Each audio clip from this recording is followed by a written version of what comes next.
kababayan.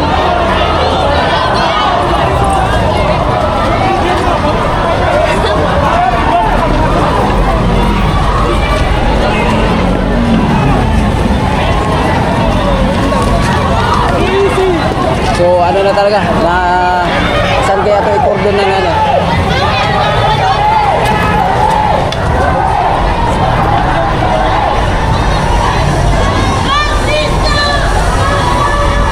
So ito na.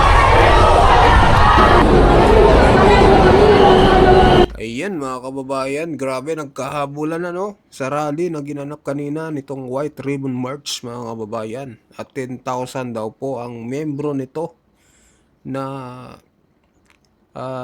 sumama. At nakita nyo naman no, nagka-tension, talagang nagkahabulan. At makikita nyo yung mga kapulisan na nakabantay dito, nakahilira talaga mga kababayan. Para kasi baka manggulo itong mga to. Katulad nung nangyari sa ginanap sa Malacanang no, na nagkabatuan, nagkasapakan, nagkabugbugan. At baka mamaya ay ganun din daw ang mangyari. Lalo na ito mga kababayan, nagparinig si Renato Reyes na hindi daw pwedeng dumalo ang mga DDS rabid mga kababayan. Mga kababayan, ayan. Mga kababayan tuloy, mga kababayan pala, mga kababayan. At pumalag naman si Attorney Topacio na hindi nyo pagmamay-ari itong EDSA at hindi nyo kami mapipigilan. Kaya abangan natin mga kababayan mamaya na baka magkaroon ng kaguluhan dito. Kaya ganyan po. No, talagang nagbantay itong kapulisan, baka magkagulo mamaya. So ito na po, panoorin ulit natin. Bago ang lahat mga kababayan, subscribe nyo po si Camilo Limit Vlog dahil sa kanya po itong video no. Nagre-reaction video lang tayo mga kababayan. Ito na po. Ay buti.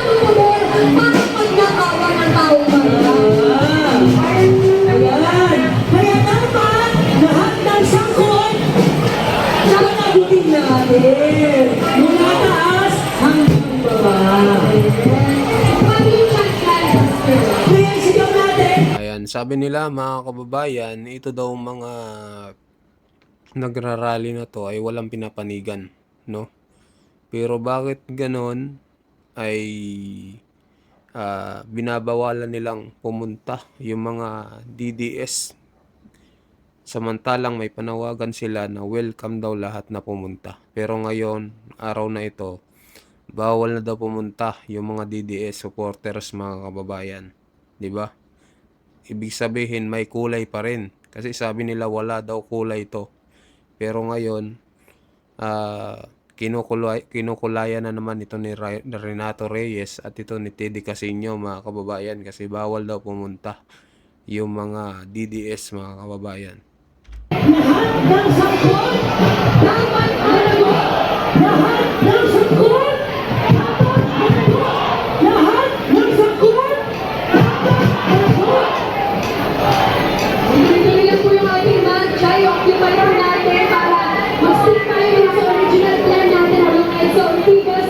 Tuloy-tuloy po yung ating mga programa. Ang ating programa, meron po tayong mga magiging tagapagsalita. Yes, like po. Mula sa iba't ibang sektor. Wala ka lang po yung signal natin. At nalilito Dahil sa marami-rami na po yung nagla-live kayo dito. Tuloy-tuloy mo yung ating paningin. Marcos Sr. noon, Marcos Jr. ngayon, parehong tuta. Pinta mo pasita lang yung Exxon.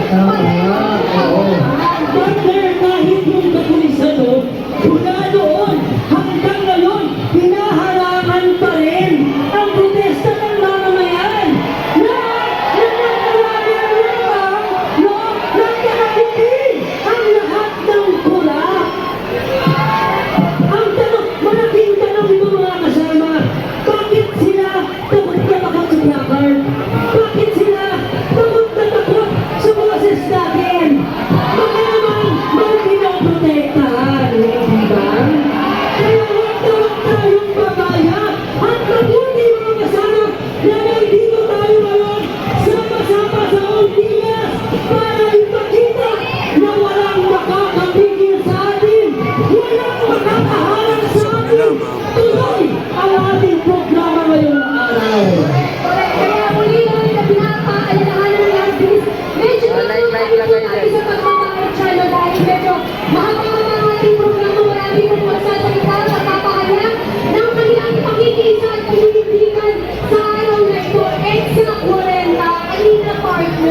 sinabi mo na yung mga pulis natin hanggang ngayon yung pa yung ginagawa. Siyempre, hindi makapagod yung mga yan. Ikaw ba naman tiba-tiba ka sa gobyerno kawalan? Tama. Di ba makapagod yung mga yan yung ginagawa nila? Pero, alam mo partner, ako alam ko, deep inside, meron mga kapulisan dyan na gustong sumama. No? Kaya hindi nagkakaisa ang mga Pilipino, mga kababayan, no? Kasi may mga partisan talaga sila. Yung bang may mga kapwa-kapwang sinusuportahan. Kaya hindi nagkakaisa yung mga ganitong rally.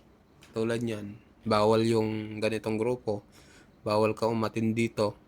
Kaya walang unity. So matutuwa lalo ang gobyerno, mga kababayan, pag may ganyan. Hindi mapapabagsak yung gobyerno kung walang pagkakaisa, mga kababayan.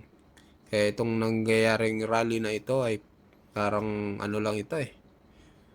Kumbaga palamuti lang ito, mga kababayan, at hindi rin ito magtatagumpay. Kasi yung panawagan nila, si Marcos pabagsakin, pati dinamay pati yung mga Duterte. Kita naman natin yung nagawa ng Duterte nung nakaraang administrasyon, maganda naman yung pinakita, pero dinadamay nila. Talagang sila, against sila sa Marcos at Duterte. Yung Marcos nakita na talaga natin ngayon yung yung panunungkulan, talagang nakita natin yung mga korupsyon na nangyayari, yung kriminalidad, yung droga, mas dumami. Talagang dapat yun dapat ang anuhin nila. Hindi katulad ng mga Duterte ay talagang tinitira din nila, mga kababayan. Kaya walang pagkakaisa. Wala din mangyayari to sa rally na ito. Gusto din sana magmarcha! Ang init! Kaso, baka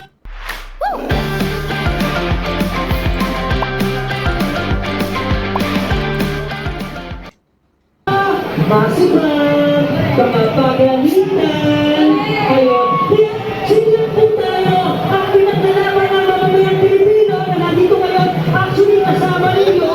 Kasama kayo doon. Hindi ba tayo mga kasama? Ayun. Kaya, silang tayo. Like lang, kababayan. Like lang.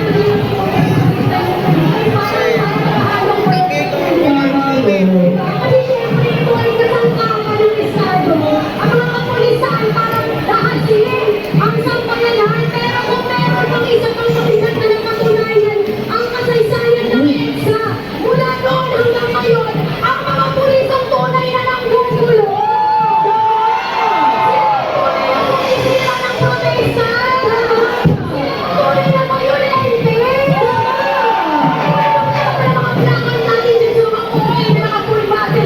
Pero alam mo, partner, may laban talaga tayo. Kasi hindi tayo nakulong doon. Ano ba tayo dito? Diba? Sinubukan lang pinuhin ang ating programa. Ang hindi nila alam, may pick-up lang tayo dito. Gawin tayo. May pick-up kami! Ang mga boses namin!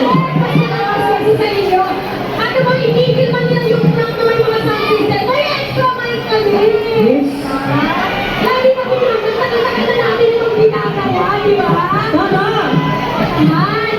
At alam mo, ang bittersweet dito, meron tayong mga kasama na mga senior citizens na lumaban mula kay Marcos Sr. hanggang kay Marcos Jr.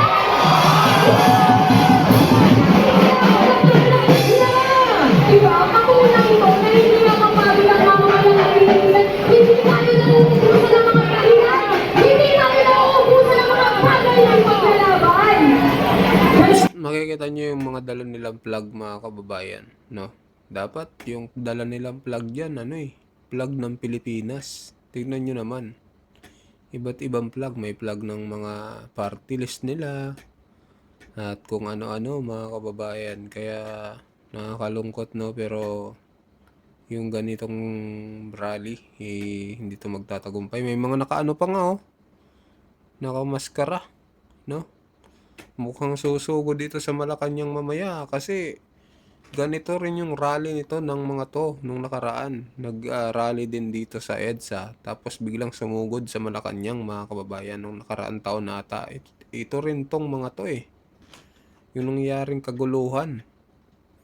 So tingnan natin mamaya mga kababayan kung didiretso yan mga yan doon. At hindi dapat, partner. Hindi dapat tayo tumigil. Ayan, tuloy-tuloy na tayo mga kasama. Nakatakbo tayo. Sundan natin yung agos ng gusto. Okay, double time po, double time yung mga nandito. Okay, tuloy po natin yung kanina po exercise na outline. Dinagyan po yung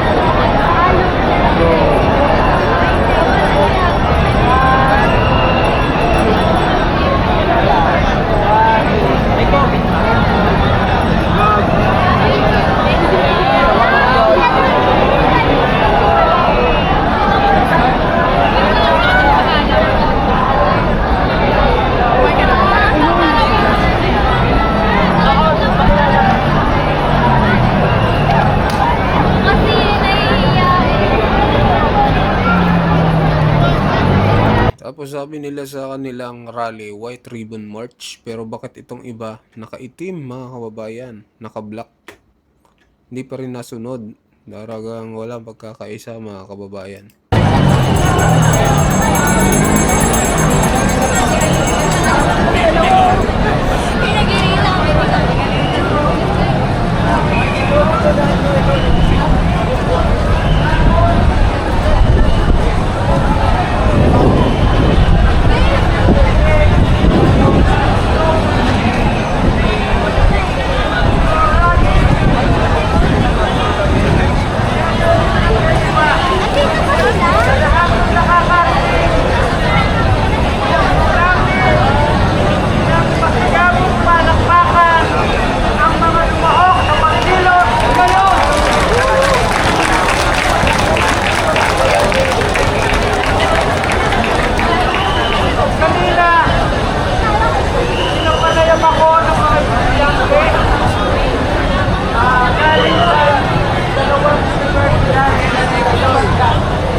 So, yun lang guys. Ano masasabi nyo dito sa rally nila noon, itong White Ribbon March. So, mag-comment po kayo. Ano masasabi nyo mga kababayan. At ngayon, pag-uusapan po natin itong pahayag po ni Renato Reyes na hindi daw welcome itong mga pro-Duterte dito sa gaganaping rally nila, no? At pumalag nga dito si Atty. Topacio at binanatan itong si Renato Reyes mga kababayan.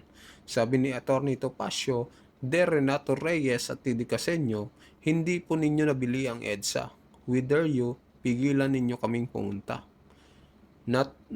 Sabi niya pa, Nato, puputuli namin ang baba mo at Tidy na iyakin, we will send you home crying to your mother. Ayan mga kababayan, matinding banat ni Atty. Topacio dito sa dalawang ito. Itong dalawang leader ng mga rallyista ng mga kaliwang grupo. Ayan. Anong masasabi nyo mga kababayan ito sa banatan itong dalawa na ito? Sino kaya ang magtatagumpay mamaya, no? Ano kaya mangyayari? May may banatan kayang mangyayari mga kababayan? May away kaya magaganap diyan sa rally mamaya diyan sa EDSA? So mag-comment kayo, mag-like at mag-subscribe sa ating video sa mga bagong pasok diyan. Pa-subscribe din po mga kababayan sa ating munting channel. Maraming salamat po.